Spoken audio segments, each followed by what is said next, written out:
England ವನಿತೆಯರ ವಿರುದ್ಧದ ಟೆಸ್ಟ್ನಲ್ಲಿ 347 ರನ್ಗಳ ದಾಖಲೆಯ ಜಯ ಗಳಿಸಿದ ಭಾರತದ ವನಿತೆಯರು ಆಸ್ಟ್ರೇಲಿಯಾ ವಿರುದ್ಧವೂ ಅದೇ ಲಯ ಮುಂದುವರೆಸಿದ್ದಾರೆ.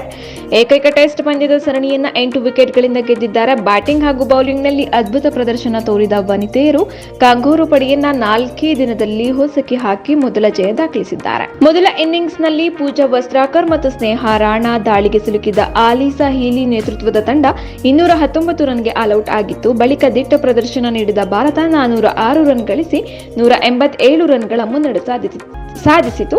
ಎರಡನೇ ಇನ್ನಿಂಗ್ಸ್ನಲ್ಲಿ ಆಸೀಸ್ ಮತ್ತೆ ವೈಫಲ್ಯ ಅನುಭವಿಸಿ 261 ರನ್ ಗಳಿಸಿ 74 ರನ್ಗಳ ಗುರಿ ನೀಡಿತು. ಅಲ್ಪಂತ್ಯ ಗುರಿಯನ್ನು ಮುನ್ನಡೆದ ಭಾರತ ವನಿತೆಯರು ಮೊದಲ ಜಯದ ಸಿಹಿ ಅನುಭವಿಸಿದರು. ಭಾರತ ಮತ್ತು ಆಸ್ಟ್ರೇಲಿಯಾ ವನಿತೆಯರ ನಡುವೆ ಈವರೆಗೂ 11 ಟೆಸ್ಟ್ಗಳು ನಡೆದಿವೆ. ಇದರಲ್ಲಿ 10ರಲ್ಲಿ ಭಾರತ ಸೋಲು ಕಂಡಿದ್ದು, ಮುಂಬೈನಲ್ಲಿ ಏಕೈಕ ಟೆಸ್ಟ್ ಪಂದ್ಯದಲ್ಲಿ ಗೆಲುವು ಸಾಧಿಸುವ ಮೂಲಕ ಹರ್ಮನ್ ಪ್ರೀತ್ ಕೌರ್ ಪಡೆ ಗೆಲುವಿನ ದಾಖಲೆ ತೆರೆದಿದೆ.